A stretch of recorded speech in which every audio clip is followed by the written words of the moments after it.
नमस्कार, आपके साथ मैं हूं अर्पिता आर्या। कोरोना का खतरा अभी टला नहीं है, इसलिए हर बार हम आपसे अपील कर रहे हैं कि मास्क जरूर पहनें। हमने इसके लिए एक मुहिम भी शुरू की है, #मास्क पहनो इंडिया, और इसके माध्यम से हम आपसे अपील कर रहे हैं कि भले अनलॉक की प्रक्रिया अब शुरू हुई हो, दूसरी लहर का कहर थोड़ा कम हुआ हो, लेकिन तीसरी लहर का खतरा सामने है और अगर उससे बचना है तो मास्क ही सबसे बड़ा हथियार है। देश के कई राज्यों में लगातार हो रही बारिश ने लोगों की मुश्किलें बढ़ा दी। उत्तराखंड, बिहार, उत्तर प्रदेश समेत कई राज्य ऐसे हैं जहां पर बादल जमकर बरस रहे हैं। भारी बारिश की वजह से उत्तराखंड में बहने वाली कई नदियां उफान पर हैं। गंगा खतरे के निशान के पास पहुंच चुकी है। कई इलाकों में सैलाब आ चुका है। नदियों पर बने पुल बह गए, रास्ते जलमग्न हो गए हैं। आपके सामने देश के अलग अलग हिस्सों की 4 तस्वीरें हैं। पहली तस्वीर उत्तराखंड के पिथौरागढ़ की, जहां पिथौरागढ़ को अल्मोड़ा से जोड़ने वाली सड़क पर पहाड़ का एक हिस्सा अचानक टूटकर गिर गया। इस हादसे के बाद वहां अफरा तफरी मच गई। एक बड़ा पत्थर वहीं खड़ी एक कार के अगले हिस्से से जा टकराया, जिसके बाद यात्री काफी डर गए। दूसरी तस्वीर जो आप देख रहे हैं गुजरात के पाटन की, वहां भारी बारिश की वजह से सड़कें नदी में तब्दील हो गई, जिसमें कई गाड़ियां फंस गईं। तीसरी तस्वीर पटना की है, वहां बारिश का पानी थाने में घुस गया। थाने में करीब 3 फीट तक पानी भर गया, जिससे पुलिसकर्मियों की मुश्किलें बढ़ गई। चौथी तस्वीर जो आप देख रहे हैं यूपी के अलीगढ़ की, जहां एक सब इंस्पेक्टर ने अपनी जान की परवाह किए बिना नहर में वो कूद गया और नहर में डूब रहे एक लड़के को बचा लिया। उत्तराखंड से हमारे सहयोगी दीपक रावत इस वक्त जुड़ चुके हैं, उनसे इस वक्त स्थिति समझ लेते हैं। दीपक, इस वक्त मौसम कैसा बना हुआ है?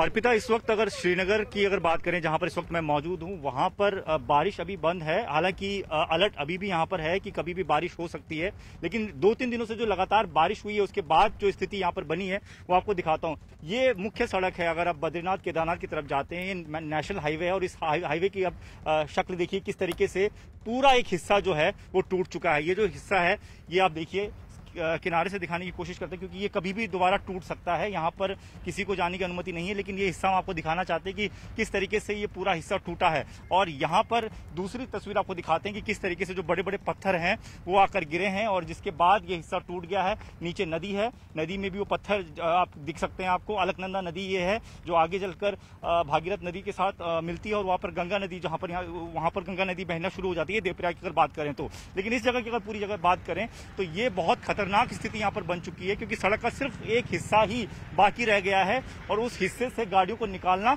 बहुत मुश्किल है। ये बड़े बड़े पत्थर हैं और इस तरफ का पूरा हिस्सा टूट चुका है। लेकिन इस तरफ भी अगर मैं आपको दिखाऊं तो यहां पर जो हिस्सा अभी खुला हुआ है, जिस पर गाड़ियां गुजर रही हैं, वो देखिए कितना मुश्किल से निकल पाती हैं। बीच में बड़ा गड्ढा हो गया है, इस सड़क में भी बीच में बड़ा गड्ढा है, ये देखिए आर पार देखा जा सकता है और यहां से भी पार जाना बहुत ज्यादा मुश्किल है। देखिए गाड़ियां रुक गई हैं क्योंकि आगे जाना बहुत ज्यादा मुश्किल है। काफी डरावनी स्थिति है, कहीं पर भी कुछ भी हो सकता है। इनसे जान लेते हैं कि भाई साहब, सड़क पूरी टूट गई है एक हिस्सा। जी। आप यहीं के रहने वाले हैं? जी जी। तो अक्सर ऐसा होता है यहाँ पर? हाँ, होता ही रहता है। अच्छा। और आगे भी काफी रोड टूटी हुई है। अच्छा। और सिरोबगड़ा के पास तो बंद ही हो गया। बंद हो गया पूरा? जी जी जी। तो आप कहाँ जा रहे हैं अभी? मैं रुद्रप्रयाग जा रहा था, अब घर वापस जा रहा हूँ। अब घर वापस जाना? जी जी जी। अच्छा जी। तो मतलब अक्सर बरसात में ऐसा हो रहा है? जी सर, जी सर।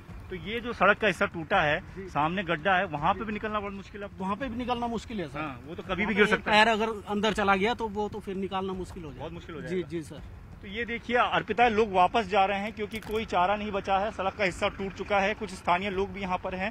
सर, आप बताइए कि ये स्थिति अक्सर यहाँ पर ऐसी होती है जब ये हिस्सा टूट जाता है, कई बार गाड़ियों के ऊपर भी पत्थर गिर पड़ते हैं? यहाँ पे सर पहाड़ों में तो भौगोलिक स्थिति ऐसी है कि जब भी यहाँ पे थोड़ी सी बारिश होती है तो बारिश में ये नज़ारा हमें देखने को मिलता है।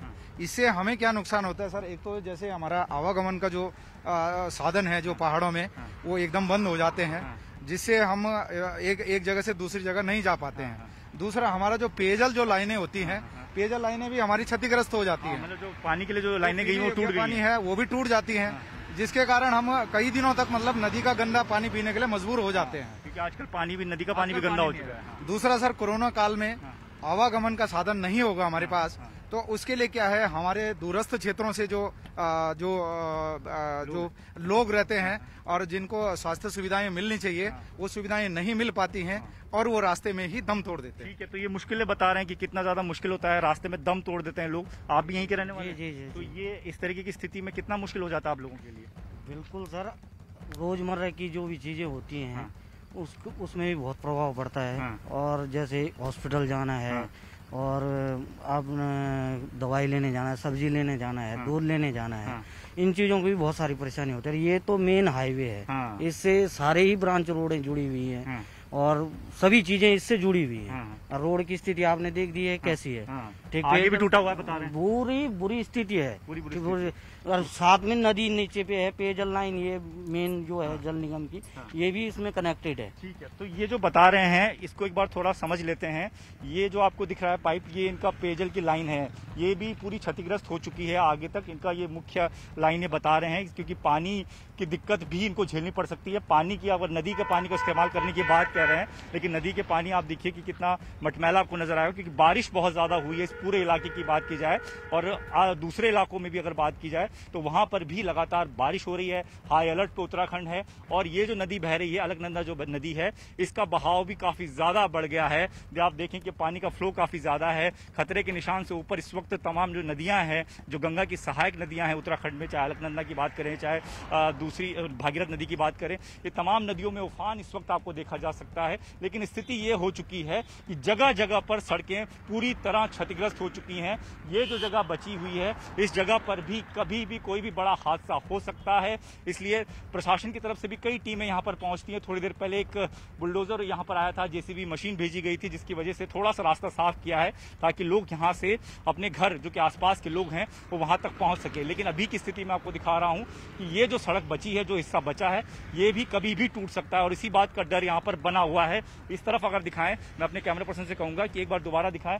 ऊपर से पानी जब आता है, मलबा जब आता है, तो इस तरीके से बड़े बड़े पत्थर जो हैं वो यहाँ सड़क पर आ जाते हैं। अर्पिता, ठीक है, आप रहिए जरा साथ। देखिए, उत्तराखंड में पौड़ी गढ़वाड़ के श्रीनगर में एक पहाड़ी का बड़ा हिस्सा टूटकर सड़क पर गिर गया। ये घटना बद्रीनाथ हाईवे पर हुई। गनीमत ये रही कि जिस समय पहाड़ी का हिस्सा गिरा, उस समय सड़क से कोई नहीं गुजर रहा था, वरना बड़ा हादसा भी हो सकता था। जिस जगह पहाड़ का ये टुकड़ा गिरा, उसके कुछ ही दूरी पर कुछ लोग खड़े थे और उन्होंने ये पूरी घटना अपने कैमरे में रिकॉर्ड कर ली। पिछले कुछ दिनों से लगातार हो रही बारिश की वजह से उत्तराखंड में कई जगहों पर पहाड़ों से चट्टानें गिरने की घटनाएं हो रही हैं और इस वजह से कई रास्तों पर ट्रैफिक भी बंद करना पड़ा।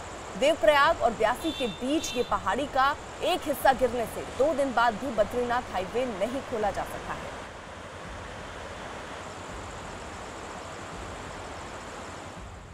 दीपक, अभी कौन कौन से हाईवे हैं जो बंद किए गए हैं और कब तक रास्ता क्लियर होगा? कितने यात्री जो हैं वो फंसे हुए हैं?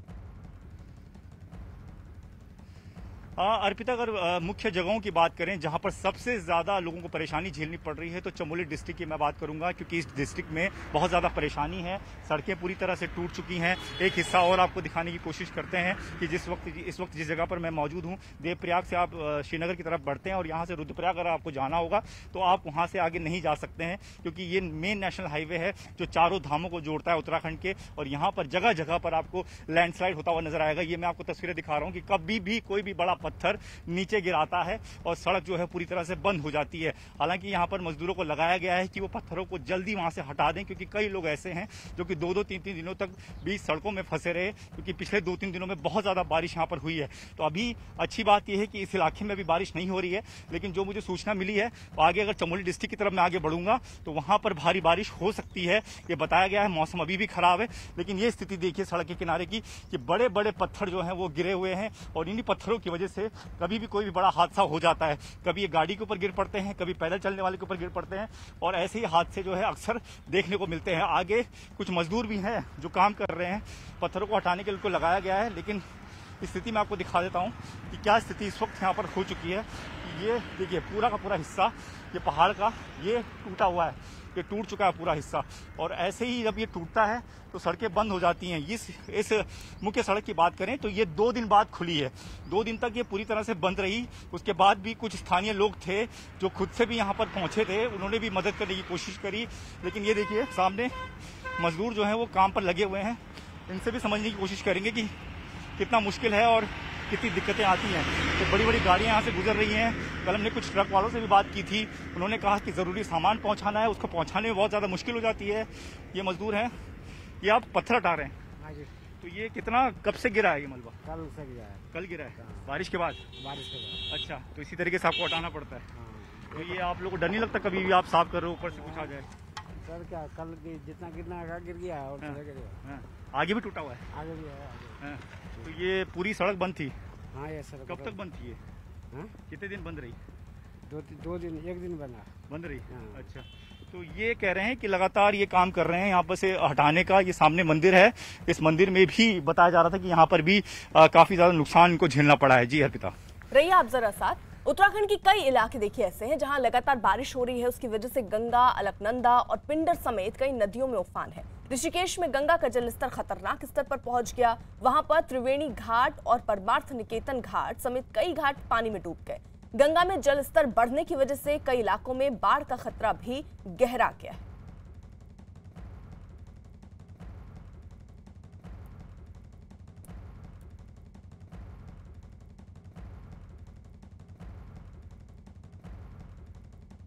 यहाँ कुछ लोग हैं, उनके पास चलते हैं और उनसे समझने की कोशिश करते हैं कि स्थिति कितनी ज़्यादा बिगड़ गई है और यहाँ पर अगर बारिश ऐसी होती रही तो क्या स्थिति हो सकती है।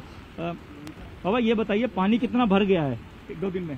पानी तो काफी आया था। हाँ। ये ऊपर तक पानी आ गया था। हाँ। हमारे तखत पे मतलब इतना पानी काफी था पानी। हाँ। लेकिन अब थोड़ी सी राहत है। रात को लगभग 9 बजे के बाद पानी घटना शुरू हो गया था। हाँ। लेकिन अभी भी और लगातार ऐसी बारिश रहेगी तो लगता है कि फिर पानी आ सकता है। अभी लगता है, अभी ऊपर से भी बोला गया है कि तुम सतर्क रहना। ऐसा हम सतर्क हैं। आपको बोला कि घाट के पास नहीं जाना? हाँ, घाट के पास आना मना किया हुआ है। लेकिन हम तो थोड़ा सा हमारा काम है, हम तो रोजी रोटी है, यहाँ थोड़ा बैठे हैं। जैसे हमने तो फिर हमारा तो बचपन यही कटा है। लेकिन ये है कि सावधानी तौर पर आपको लगता है कि जून के महीने में इस तरीके से बारिश होती थी यहाँ? जी, एक बार पहले जैसे केदार आपदा आई थी, वो भी जून में ही आई थी, 13 जून को आई थी। उस हिसाब से हमने पहला ये दूसरा मंजर देखा है। जो कल बहुत भयंकर बाढ़ आई थी। काफी यहाँ चेंजिंग रूम रखे थे। सारे जो आरती स्थल हमारा पूरा टूट चुका है। वहाँ पे मतलब नुकसान भी काफी हो चुका है। तो अब जो स्थिति नजर आ रही है उससे लगता है थोड़ा डर लग रहा है? अब थोड़ा सा लग रहा है कंट्रोल में, लेकिन अभी कुछ कहा नहीं जा सकता। अच्छा। रात को फिर पानी छोड़ेंगे, फाटक खोलेंगे ऊपर से, फिर कुछ हो सकता है। इसलिए सावधानियां में बरतनी पड़ेगी। आज जैसे गंगा दशहरे का दिन था, आज तो बहुत ज्यादा श्रद्धालु यहाँ पर पहुँचते होंगे, लेकिन अब कम कुछ कोविड के चक्कर में भी थोड़ा सा करा हुआ है, बंद करा हुआ है प्रशासन ने, उतनी छूट नहीं दी हुई है। तो ये घाट के किनारे बैठे पंडित हैं और ये कह रहे हैं कि यहाँ पर आज के दिन श्रद्धालुओं की काफी भीड़ उमड़ती है, लेकिन इस वक्त मैं आपको तस्वीरें दिखा रहा हूँ घाट के किनारे की, जब लोग बहुत कम संख्या में पहुंचे क्योंकि यहाँ पर आने की अनुमति अब लोगों को नहीं दी गई है। देखिए पानी लगातार बढ़ता जा रहा है और सामने एक तस्वीर आपको दिखाते हैं। ये सामने आरती स्थल है जिसके बारे में पंडित जी ने बताया था। ये आरती स्थल देखिए पूरा का पूरा पानी में इस वक्त डूबा हुआ नजर आ रहा है। उधर यूपी के मुरादाबाद से एक हैरान करने वाली तस्वीर आई। वहां रामगंगा नदी का जलस्तर बढ़ने के बावजूद एक किसान ने अपनी बैलगाड़ी को नदी में उतार दिया। नदी में कुछ दूर जाने के बाद बैलगाड़ी का ज्यादातर हिस्सा पानी में डूब गया, लेकिन इसके बावजूद किसान ने अपनी हिम्मत नहीं हारी। किसान बैलगाड़ी को धक्का देकर किसी तरह नदी के किनारे तक पहुंचाए। तो ये तस्वीरें जरा आप देखिए, किस तरीके की स्थितियां, बाढ़ के बीच से लोगों को उससे दो चार होना पड़ रहा है। ये जान पर लापरवाही जरूर बन रही है, लेकिन लोगों के सामने दूसरा कोई रास्ता भी नहीं है। और ऐसे में कई बार ऐसी तस्वीरें सामने आती हैं जहां पर लोग जो हैं वो इसी तरह से उफनती नदी को पार करने की कोशिश करते नजर आते हैं। तो ये यूपी के मुरादाबाद की तस्वीर आप देख रहे हैं, जहां पर रामगंगा नदी का जलस्तर अचानक से बढ़ा। उसके बावजूद एक किसान ने अपनी बैलगाड़ी को नदी में उतार दिया। नदी में कुछ दूर जाने के बाद बैलगाड़ी का ज्यादातर हिस्सा पानी में डूब गया, लेकिन इसके बावजूद किसान ने हिम्मत नहीं हारी।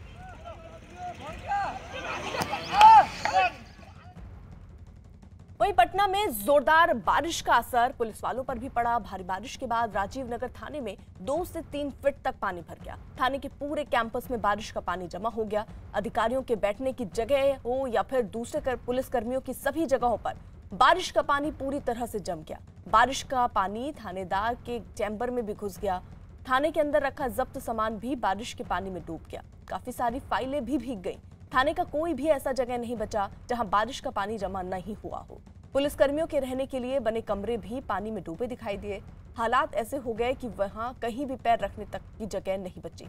बारिश के जमे पानी में कुर्सी पर बैठकर पुलिसकर्मी अपना काम करते नजर आए।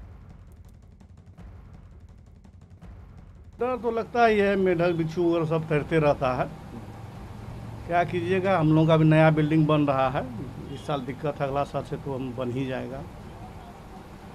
कितनी कठिनाई का भी सामना करना पड़ रहा है सर पानी में? कठिनाई यही है कि देखिए चप्पल पहन करके हैं, पैंट मुड़े हुए हैं, काम तो करना ही है। परेशानी तो सर हम लोगों को दिखिए रहे हैं, पूरी परेशानी है सर। कोई पानी भी निकास नहीं निकालने का है, इसमें पानी भर जाता है सर। हम लोग जूता चप्पल वर्दी लेकर के रोड पर जा करके सर पीन करके तब ड्यूटी जाते हैं सर। बिछाना उछाना सब भिन जाता है, लोग किसी तरह इसी में रहते हैं, क्या करें। काम करने में कितनी परेशानी हो रहा है सर, राइफल गोली सब भिन जाता है। यहाँ कोई देखने वाला है, बस ड्यूटी से मतलब है, अपना ड्यूटी की ये परेशानी कह रहा है वो अपना समझिए। दिक्कत भारी दिक्कत हो रहा है सर, भारी दिक्कत हो रहा है सर। खाना पीना बनाने में, उतरने बैठने में, सुतने में, हर चीज़ में दिक्कत हो रहा है सर। दिन में होटल में खाए, अभी किसी तरह आधा किलो गैस लेके भराए हैं, अभी वो खा रहे हैं, और सब जवान सब उसे भूखले रहे। वहीं यूपी के अलीगढ़ में एक सब इंस्पेक्टर ने नहर में डूब रहे एक युवक को बचा लिया। बताया गया कि युवक गंगा नहर के पुल पर खड़ा था, अचानक ही वो नहर में जा गिरा जो काफी गहरी थी। इस पुल के पास ही सब इंस्पेक्टर आशीष की ड्यूटी लगी हुई थी। अचानक लोगों के चिल्लाने के बाद उन्होंने गंगा नहर में छलांग लगा दी और डूब रहे युवक को सुरक्षित बाहर निकाल लिया गया, जिसके बाद एसपी ने 25,000 रुपए का इनाम देकर उनकी तारीफ।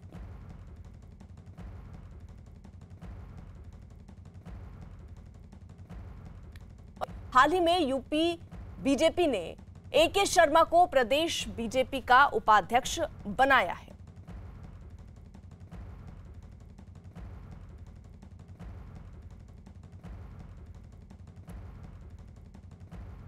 यूपी के बीजेपी दफ्तर पर बैठकों का दौर शुरू हो चुका है और आप देखिए कि BL संतोष के साथ साथ जो पार्टी के पदाधिकारी हैं वो यहाँ पर देखिए पहुँच रहे हैं और यहाँ राधा मोहन सिंह पहुँचे हैं जो यूपी के प्रदेश प्रभारी हैं। बीजेपी के प्रदेश अध्यक्ष स्वतंत्र देव सिंह उनका स्वागत कर रहे हैं। यानी बैठकों का जो दौर है वो शुरू होने वाला है और फिर थोड़ी देर में BL संतोष भी पहुंच जाएंगे। तो निश्चित तौर पर ये देखिए BL संतोष भी यहाँ पहुंच चुके हैं और BL संतोष जो पार्टी के राष्ट्रीय संगठन मंत्री हैं, इन्हीं की देखरेख में सब कुछ होना है। निश्चित तौर पर जो तैयारियाँ हैं वो पूरी हो चुकी हैं। तो आप ये कह सकते हैं कि बीजेपी में अब मंथन होगा 2022 की चुनाव का, 2022 की जीत का, कि आखिर कैसे पार्टी अपने संगठन को आगे बढ़ाए, पार्टी कैसे जीत का रास्ता तय करे। इन सब को लेकर बीजेपी में बैठकों का दौर अब शुरू हो चुका है। यानी ये तय मानिए कि अब बीजेपी 2022 को जीतने के लिए वो हर रणनीति अपनाएगी जो उसे अपनाना चाहिए, क्योंकि 2022 में चेहरा मुख्यमंत्री योगी आदित्यनाथ होंगे, लिहाजा उसकी तैयारी अब शुरू हो गई है। निगमों में जो पद हैं वो कार्यकर्ताओं को दिए जा रहे हैं। तो अब बीजेपी चुनावी मूड में आ गई है। वीडियो लखनऊ के साथ अजीत सिंह, न्यूज़ 18 लखनऊ। इस वक्त दो सहयोगी हमारे साथ मौजूद हैं। हमारे साथ अजीत सिंह लखनऊ से इस वक्त मौजूद हैं और यतेंद्र शर्मा हमारे साथ दिल्ली से इस वक्त जुड़े हुए हैं। जल्दी से पहले अजीत का रुख कर लेते हैं। अजीत, क्या ये बड़ी खबर और आज क्या कार्यक्रम रहने वाला है?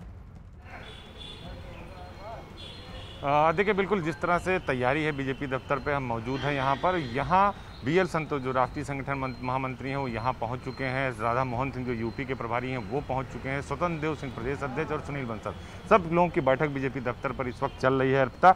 और जो तैयारी है 2022 के चुनाव की जीत की, 1 महीने के अंदर दूसरा दौरा है BL संतोष का। जो सरकार है, संगठन है, सबसे बातचीत कर रहे हैं और जो 2022 को कैसे जीतेंगे उसके लिए क्या रणनीति बनाएंगे, उन सब को लेकर मंथन चल रहा है इस वक्त। जो सरकार के मंत्री हैं, कैबिनेट मंत्री महेंद्र सिंह, वो भी अंदर मौजूद हैं। तो ये बैठकें चल रही हैं और अगले 2 दिन तक BL संतोष यहाँ रहेंगे, क्योंकि पार्टी में बहुत सारे ऐसे कार्यकर्ता हैं जिनको खुश करने की पार्टी की जरूरत समझती है। तो जो निगम है 100 से अधिक अभी पद खाली हैं वो भरे जाने, उसको लेकर मंथन होगा।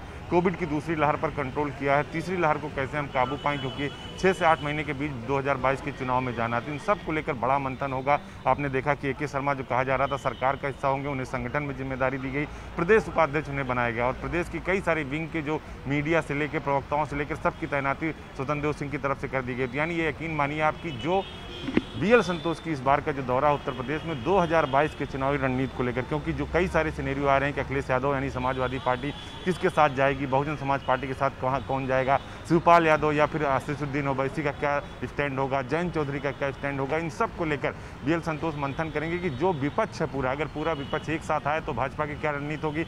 अगर गठबंधन के छोटे छोटे दलों के साथ गठबंधन हुआ, जैसे कि अनुप्रिया पटेल और ये निषाद पार्टी बीजेपी के साथ है, तो इन सब को लेकर बड़ी तैयारी होगी, बड़ा मंथन होगा और यही रणनीति बनाने के लिए BL संतोष यहाँ आएंगे। और इसके बाद कहा जा रहा है केंद्रीय गृह मंत्री अमित शाह का भी लखनऊ जल्द ही कार्यक्रम होने वाला, तो इन सब को लेकर बीजेपी दफ्तर पर बैठकों का दौर शुरू हो गया है। यतेंद्र, इस बैठक के मायने जरा बताइएगा, जो लगातार बैठकों पे एक के बाद एक बैठक हो रहे हैं, और कौन कौन शामिल हो सकता है?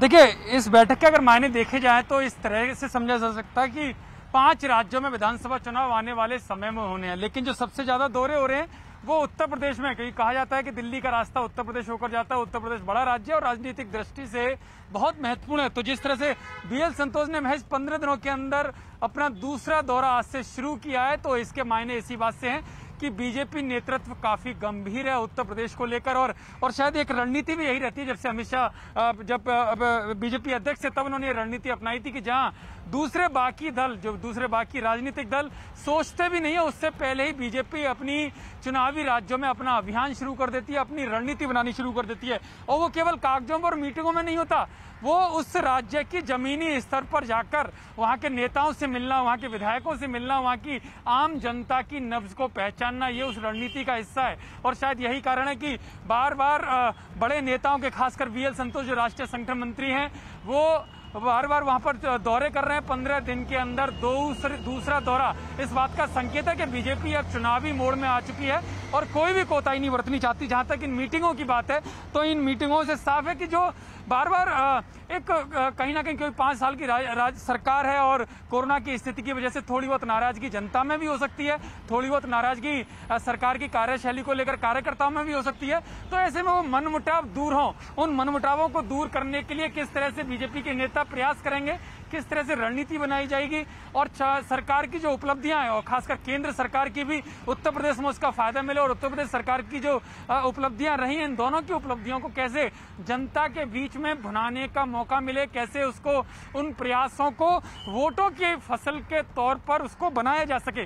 तो ये सारी रणनीति तैयार की जाएंगी। अलग अलग मंत्रियों से मिलेंगे, विधायकों से मिलेंगे, उनके क्षेत्र में क्या काम हो सकते हैं। 5 साल पहले जो रोड मैप बनाया था सरकार को लेकर, जो और वायदे किए थे, वो कितने पूरे हुए, और आने वाले समय में कितनी तेजी से बाकी के वायदे, बाकी के जो प्रोजेक्ट्स हैं वो पूरे किए जा सकते हैं। तो ये सारी कवायद उसको लेकर है। हालांकि कुछ समय से अटकलें यूपी में चल रही थी कि बदलाव होगा या मंत्रिमंडल विस्तार होगा, लेकिन न्यूज 18 इंडिया पहला चैनल था जिसने साफ तौर पर कहा था कि कोई मंत्रिमंडल विस्तार नहीं होगा, कोई फेरबदल नहीं होगा, ना नेतृत्व में होगा ना संगठन में होगा। तो वो साफ है कि स्वतंत्र देव सिंह और योगी आदित्यनाथ के नेतृत्व में ही चुनाव लड़ा जाएगा। न्यूज 18 इंडिया ने सबसे पहले खबर प्रमुखता से दिखाई थी और अब उस खबर पर मोहर भी लग गई है। जिस तरह से राजनीतिक तौर पर और खासकर केंद्रीय नेतृत्व ने जो संकेत दिए हैं कि इन्हीं दोनों चेहरों के भरोसे ही उत्तर प्रदेश में जो विधानसभा चुनाव होंगे, बीजेपी इन्हीं दोनों चेहरों पर चुनाव लड़ेगी। ठीक है अजीत, क्योंकि आप उस जगह पर हैं जहां ये बैठक शुरू हो चुकी है, वहां से सीधे जरा बताइए क्या और अपडेट मिल रहे हैं, कौन कौन से वो मुद्दे हो सकते हैं जिस पर अब चर्चा होनी है, क्या रणनीति अब खास तौर पर यूपी को देखते हुए बीजेपी की रहने वाली? देखिए बिल्कुल अर्पिता, उत्तर प्रदेश में 2022 का चुनाव जीतना, जैसा कि यतीन कह रहे थे हमारे सहयोगी की, यूपी की जीत दिल्ली का रास्ता तय करती है। तो उसको लेकर तैयारियां चल रही हैं और ये बीजेपी दफ्तर पर अंदर बैठक चल रही है कि आखिर कैसे अपने जो उनकी रणनीति है वो कैसे बनाए। और आप देखिए जो पार्टी के थोड़ी सी हलचल हुई है, यहाँ पर निकले हैं कुछ पार्टी के नेता जो है वो आप देख सकते हैं तस्वीरों में कि जो लोग अंदर से निकले उनसे बात करने की कोशिश कर रहे हैं, लेकिन शायद वो बात करने को तैयार नहीं है। तो ये शायद जो उत्तर प्रदेश के जो मंत्री हैं महेंद्र सिंह, शायद वो निकले हैं बाहर।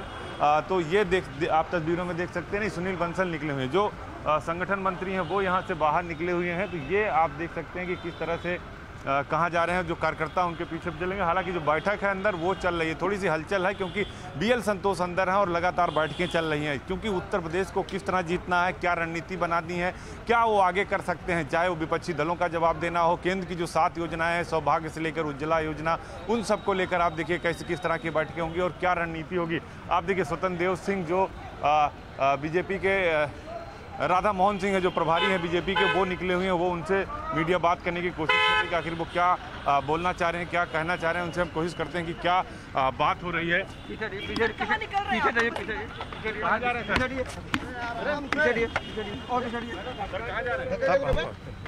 अब चलो, अब आए 1 मिनट हटो सर, कहीं जा रहे हैं आप? आ जाओ